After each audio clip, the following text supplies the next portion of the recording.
Hey guys, welcome to lesson number 28 in our drawing tutorial series. We're cracking on with our Siberian Husky, I believe this is now. I've had a few people comment over on the Facebook group saying that this is a Siberian Husky. Let's get cracking. As always, I'm going to just freshen up my kneaded eraser. So I'm just going to pull this and roll it into a nice tight ball again. The pencils we're going to be mainly working with today, the 2B, 4B, and we might get a little bit of the 7B in there as well today. We're just going to continue adding some of those first layers of hair. I'm going to use my soft brush to brush some of the graphite around. We're going to try and stay away and avoid the white areas as much as we can, so that we don't have too much value in there to begin with, and then we can sort of add as much as we need. So I think what I'm going to start with is I'm just going to continue a little bit more into this area,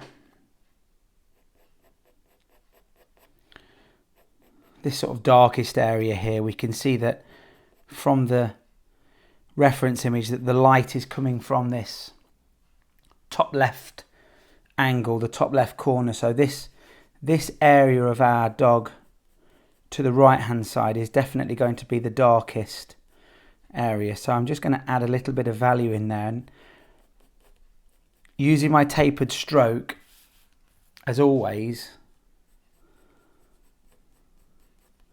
just adding this initial base layer of hair. Now, like we spoke about in the last lesson, when we're drawing fur, if you actually look at fur, whether that's on a cat or a dog, we have lots of these little V shapes. So what I'm doing with my tapered stroke here is I'm trying to create lots of small V's. So I'm sort of going left to right in the general direction that this hair is sitting.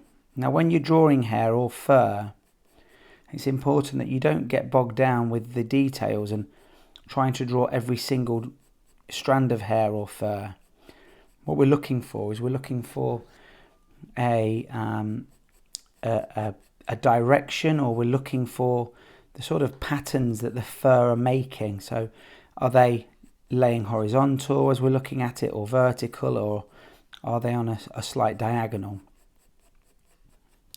Now, the beauty about drawing hair, which is one of my favourite reasons why I like to draw hair, is you don't have to be as precise as you do laying the lines down as when we're trying to draw skin tone. So I'm not laying these lines down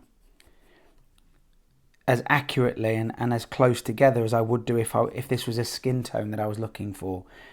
So I can be a little bit more adventurous and not have to take quite as much time over it as, like I say, I would do if this was a portrait of a person.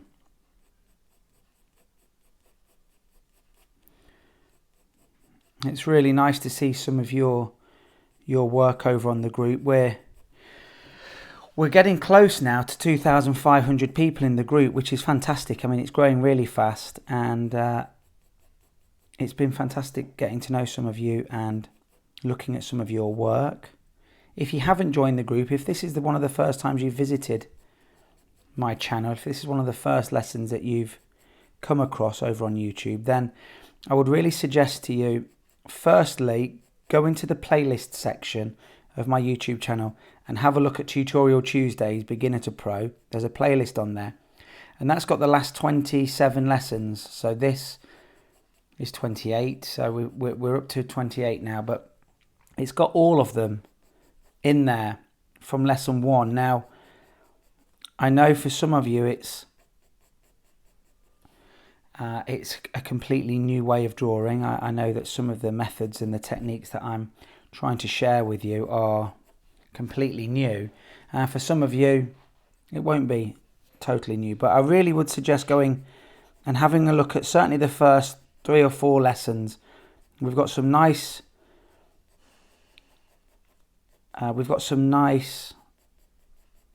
projects in there. There's a couple of spheres and a barrel, things like that. And I really would suggest giving it a go, because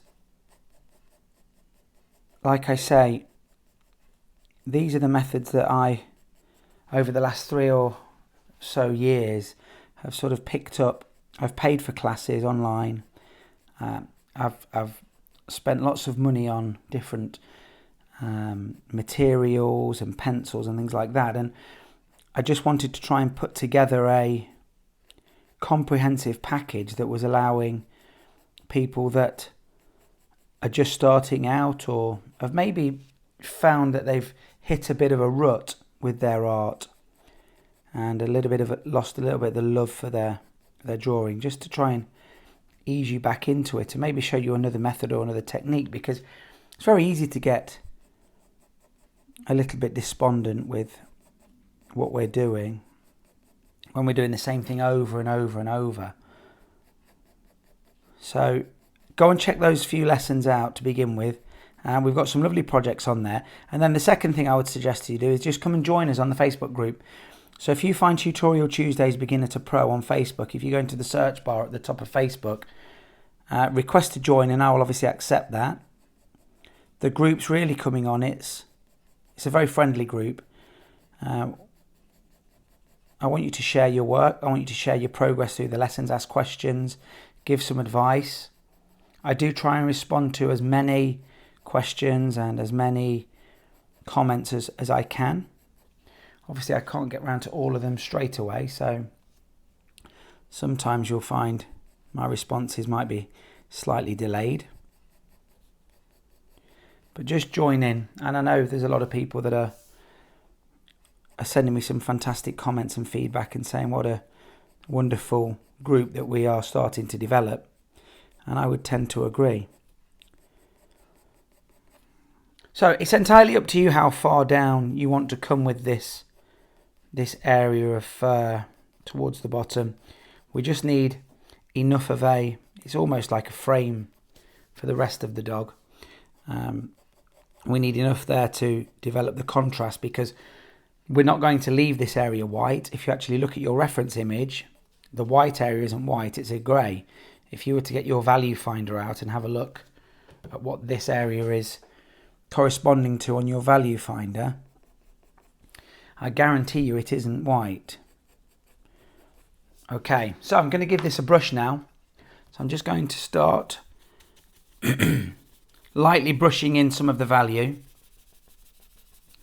and I can actually start to brush some into what's going to be our whiter area, and that should hopefully, as we build up the contrast and the dark areas around this husky, which I think we've named Shadow, which is quite fitting. Once we start brushing into this area here, we're going to be able to start taking out some of the value, and that's what's going to give us that impression of it being white. So I'm quite happy with that now. So let's start with the 4B now. My 4B is getting rather short. I might need to get a new one out pretty soon. So I'm going to start up in this top area now, and again it's the same technique that I'm using. I'm not really pressing on any harder, but what I am doing is, because I'm using a softer pencil which does leave a darker mark, I'm now starting to build up some more contrast. Exactly the same technique, so I'm using these V types of strokes. It's still a tapered stroke, which for those of you that are familiar with the tapered stroke will understand what I'm talking about. For those of you that are new to this type of drawing, a tapered stroke is a pulling stroke towards me. So I'm only pulling towards me. It might look on the video as though I'm scribbling, but I'm actually not. My pencil stroke isn't going up and away from me. It's always coming down. And I'm using those V shapes. And we're starting to get a much nicer coverage now. But those V shapes that we're creating are not sitting perfectly together. They're leaving a little bit of gap between each of the strokes. And what this does is this gives us a look at something that has layers to it. We're obviously looking at a 2D image. This is a flat piece of paper, but we can give the person looking at our artwork the impression that they're looking at something that's in 3 dimensions or has different layers to it. And this is the illusion that we're always trying to produce. We're just giving the person looking at our work a gentle nudge in certain directions, and we're letting their brain do the rest. We're letting it interpret things. Our brains are more than capable of interpreting light and shadow and what's supposed to be hair and fur, and then we just let it run with it. So I'm still following this general sort of direction of where the hair is. So is it laying to the left, to the right? Is it more horizontal in its pattern?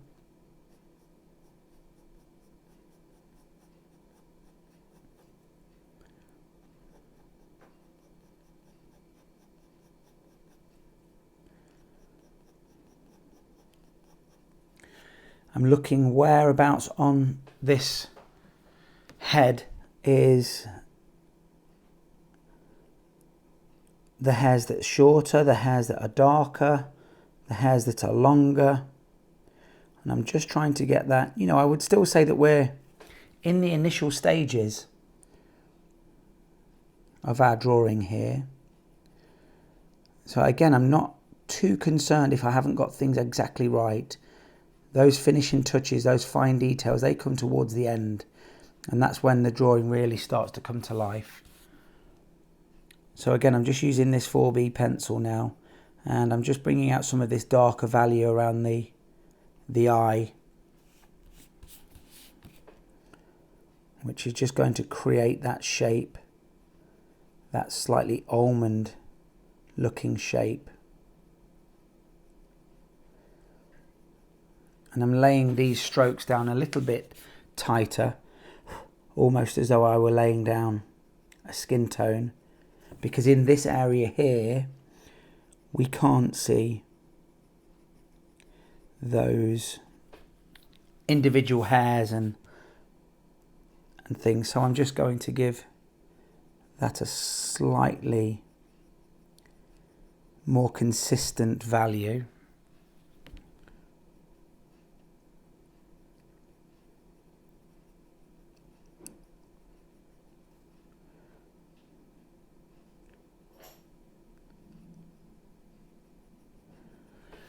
Okay,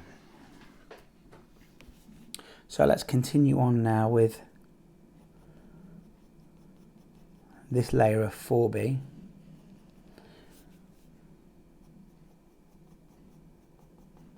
Now, as I've discussed in previous videos and lessons, it's important certainly when you're using these softer pencils, so from your sort of 2B upwards, it's very important that you keep turning your pencil as you're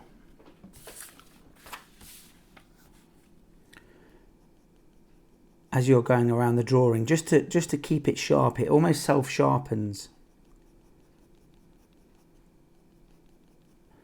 And we always want a sharp pencil. We don't want a dull pencil, particularly when we're drawing hair.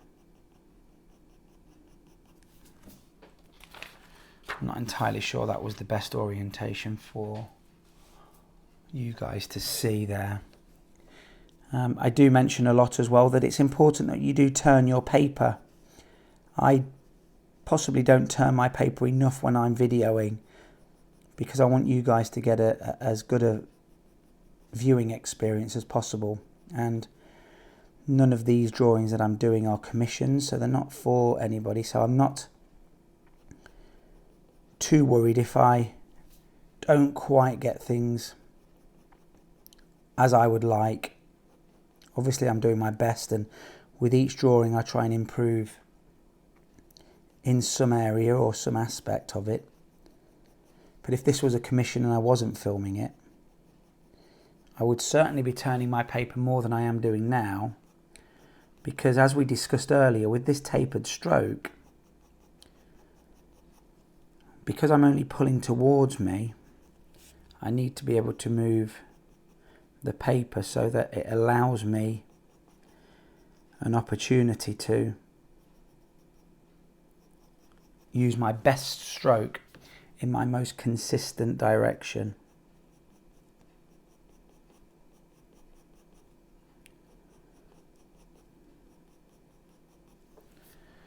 What I would also suggest to you is, and again, I'm not doing this because I want you to be able to see as much as possible. I would probably have a piece of paper underneath my right hand where I'm touching the paper, because what we tend to find is we can start to move the graphite around into areas that we don't want it to be, but also we tend to find that we might start bearing the graphite down into the tooth of the paper. Now, those of you that have been with me for a while and you've watched a few of my lessons, I'm very, very big on trying to maintain the tooth of the paper. So we don't want to flatten the tooth of the paper with our hand. We don't want to bear any of the graphite down into the tooth of the paper by constantly moving over it with our hand. The other thing is as well, we tend to get a build-up of graphite on the pad of our hand where it's been sitting, and that can then lead to creating its own problems and becoming rather messy, particularly when we're working on a subject that has quite a lot of lighter areas, a lot of lighter values, like the muzzle of this dog.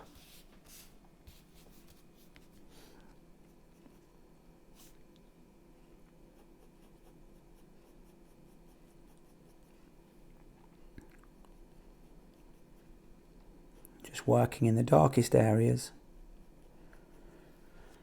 And you'll see the importance of working in the darkest areas when we get on to adding some of the textures into this lighter area. We're going to have graphite in there to work with without having to lay too much down,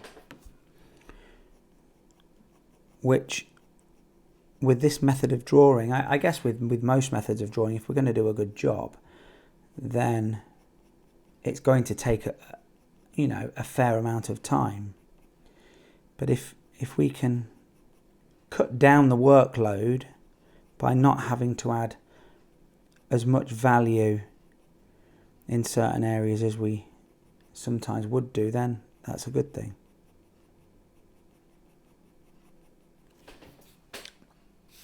So the cornerstones for me, and again I've mentioned this in previous videos, if you want to draw realism, the number one thing for me is contrast. So very early on in your reference image, it's very important that you understand where the darkest areas are and where the lightest areas are. Having studied hundreds and hundreds of reference images and realistic artwork and drawing over the last 3 years, I can't quite decide if it's the very few dark points on a drawing that pull your eye into it and make you believe that it's a photograph or a realistic image, or if it's those subtle light areas. It's probably a combination of both, if I'm being honest. So I need to find out on my reference image, where are those lightest areas, where are the darkest areas, and I need to maintain those throughout my drawing. Don't be afraid of pushing those dark areas as dark as you can. And also keep your kneaded eraser to hand so that we can then start to pull out and protect those lighter areas.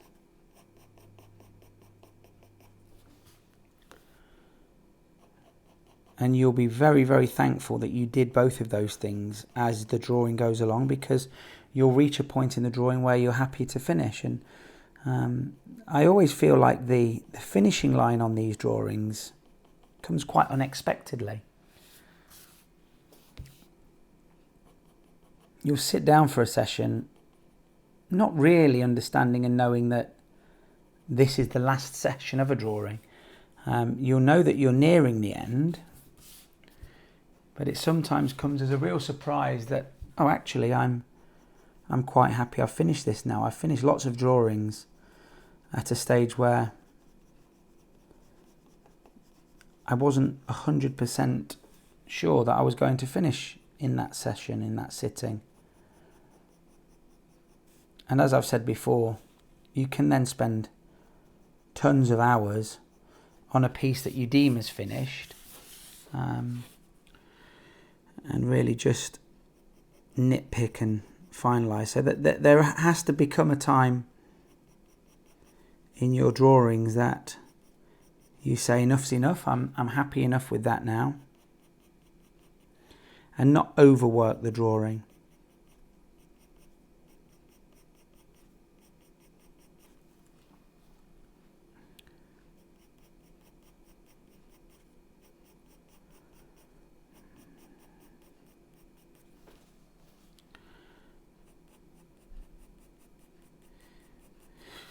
So we're going to be looking at some ideas for the next project after our Husky.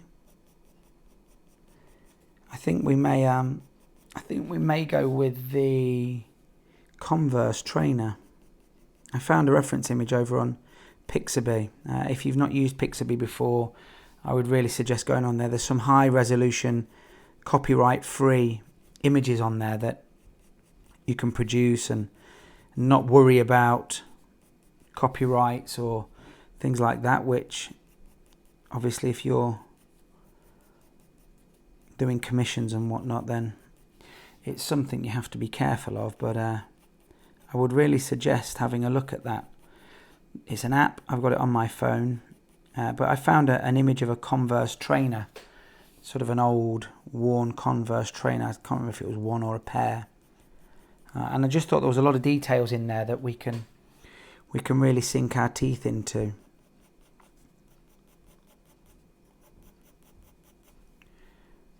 Some material, some fine details on things like stitching. We've got some good light source on there that we can have a play with to make things look realistic. So I'm tending to go towards that. But I'm open to suggestions. We've also been sharing our Instagram accounts. I know a lot of you budding artists out there have got some fantastic profiles over on Instagram. So don't forget, if you want to drop your Instagram names, then do that in the comments below or over on the Facebook group. You can find me at artisticn1k, which is Nick, spelt with a 1 instead of an I.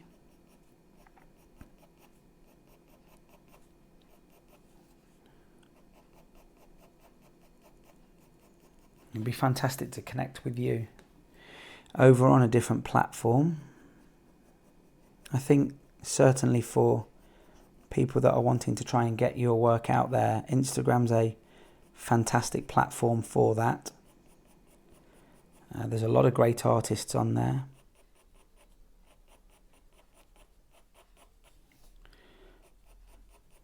So you can see now that I'm working, the general direction is now almost coming vertically down, and I'm making these strands of hair slightly longer. Now, with the reference image that I've got, this actual printed reference image, I can't see too much detail in there, but I know from having a dog which is a very similar breed to this, that as it comes down towards the body, so this neck area, the hairs here are longer than the hairs on the head.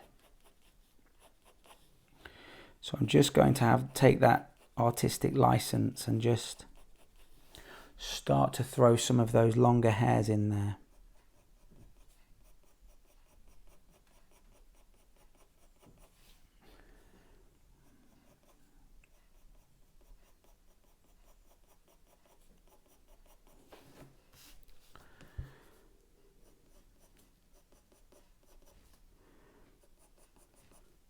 This is one of the darker areas on my reference image.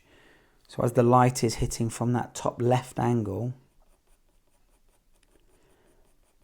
this area underneath this chin area here is definitely going to be one of the dark areas that I was talking about earlier, that we need to identify early on in the drawing, and then just make sure that we're attending to that as the drawing takes shape.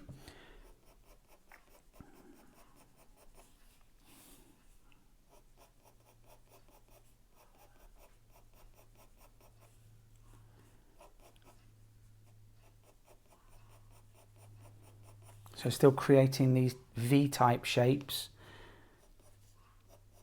just lengthening them out slightly now. As we discussed, we've got some longer hair in this area here. It's almost the mane, isn't it? If it was a lion that we were drawing, this would be his mane. I don't think you don't get manes on female lions, do you? So if it were a mane, it would certainly be a male. I think this dog looks like a male as well. I don't know why. I think my dog looks like a female. I don't know why, because I know she is, but she just has that look about her.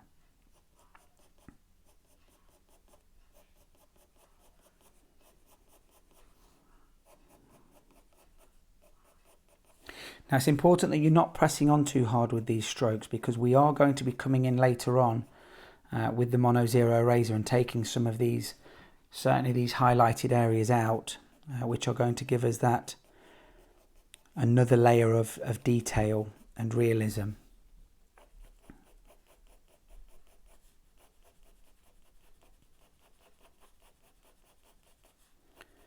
If you're bearing down too hard and you're pressing too hard, what happens is it makes it very difficult to remove any of the value in the graphite.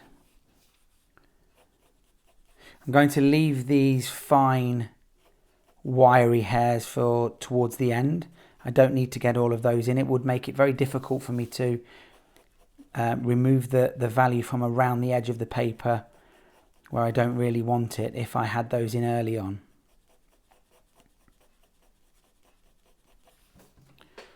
So I'm going to come back in now with the brush.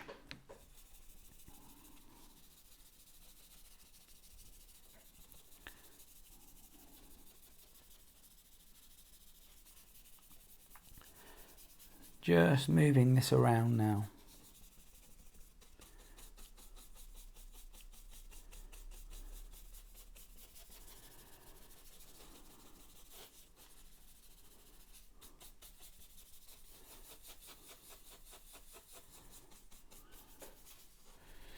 So we're now starting to get some texture in there. I'm coming back in now with the 2B pencil, and I'm just going to start adding a little bit more of the detail around this eye section.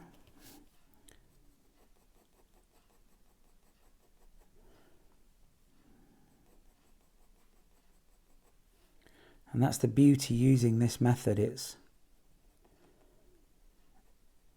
a very simple method. We're going up and down the grades of pencil.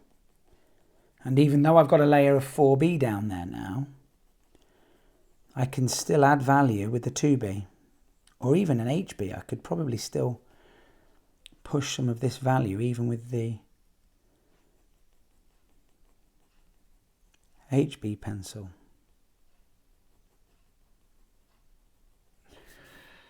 Okay, so let's add, we're just checking on the time, so we're sort of at the half an hour mark. So I'm just going to start coming in now with a little bit of the 7B, just to show you where we're heading with this. I do like to try and keep these videos down to sort of a half an hour mark. Just some, they're not quite bite-sized chunks, but they're long enough to give you a grasp of where we're going with this. And not too long that they're off-putting. Again, going back to the days when I was learning to draw and picking up certain techniques, I used to find brilliant videos and tutorials, but they were 2 hours long. And we don't always have that. So I'm trying to get across as much of my thoughts, and that's really what I'm doing, is I'm going through what's going through my head as I'm drawing and as I look at the reference and look at the drawing itself, just to give you an understanding of how I'm doing things. So those half an hours tend to be a good amount of time, I think.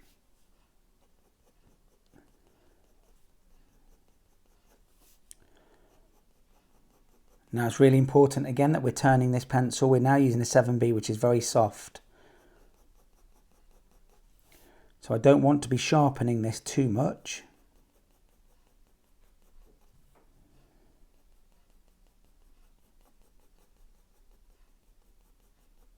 So I'm definitely going to be turning this in my hand every few strokes.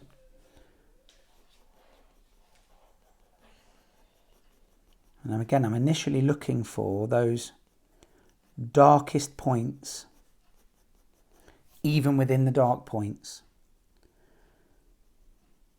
Just add a little bit more into this dog pupil there, and a little bit more value, just to add some depth into that eye region, that recess around the eye.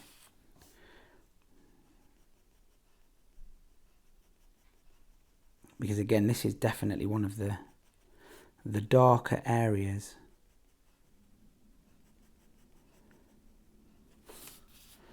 So I need to capture that.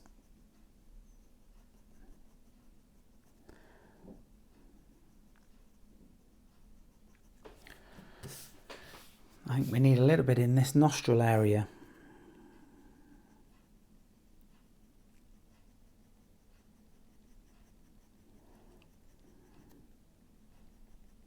I think in the next video, so in lesson 29, I think we're going to spend a little bit more time on this nose area. So we've got some fantastic highlights in there that are going to give us opportunities to make this look realistic. So we'll spend a little bit more time in there. So I'll just get some initial value down. I'd already started with the 2B in there. We're going to get some value in that region.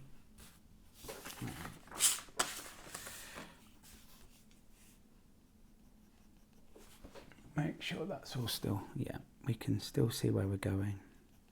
So I'm sort of happy with the progress that we've made today. Go ahead and continue.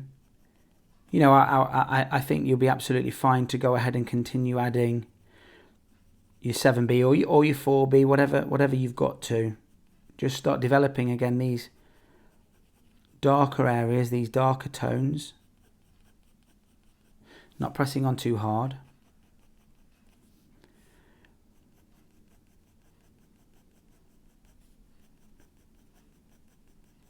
And then sort of for the next lesson, we'll be looking at that nose area and then just starting to have a look at taking some of the white sections of the hair and just developing a little bit of the detail in those and just seeing how that sort of unfolds. It will give us a better understanding of where we need some more value and some more contrast. Because let's not forget, this is black. On our reference image here, it's black. Now, with a pencil drawing, we may not want to go towards black there. You know, if we definitely wanted black there, then I'd have potentially started with a charcoal or a black coloured pencil. But I want to show you how we can get that same look, and we can make this look black and appear black, even though it isn't, with just the pencils.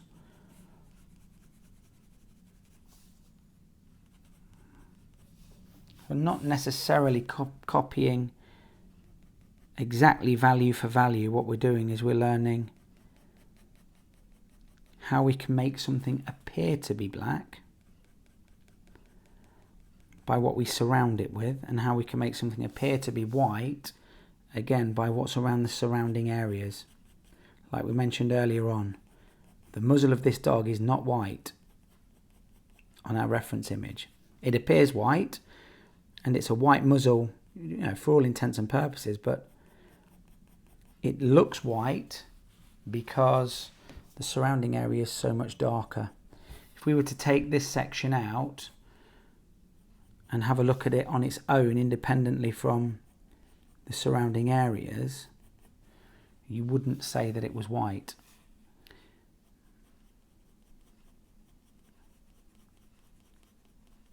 Okay, so I'm happy with that. Thank you so much for watching, and I hope that you're getting on well with this furry. Don't forget to join the group if you haven't already done so. Subscribe to the channel and turn the notifications icon on. You won't miss any of the videos then. I do tend to post Tuesdays and Saturdays at the minute. If things change, I might be able to drop the odd video in and out on different days as well, just to get a bit of a library out there so that anybody that's starting off can binge watch them and plough through as much as possible. I know there's a lot of you over on the group that have been there sort of from the early days, and you're bang up to date, which is fab. But I do tend to drop them, like I say, Tuesdays and Saturdays at the moment. If you've got any suggestions for anything that you'd like me to do or draw or talk about or teach, any suggestions for making the experience better, then leave me a comment down below. I tell you what, I would also like to know, what pencils are you guys using? I'm using Caran D'ache grafwood, so down in the comment section below, let me know which pencil are you using. Have you tried Caran D'ache? Have you tried the Prismacolor pencils? What about the Faber-Castell pencils? I know I've tried a few, so it'd be just really interesting to find out what your take is on that. So I'm going to leave you with that now. Continue adding your value with your tapered strokes in the V shapes, and let me see how you're getting on over on the Facebook group, and I will see you guys in the next video. Thanks so much for watching. Speak to you soon. Hit subscribe, smack the notifications button, follow me on Facebook, Instagram and Twitter.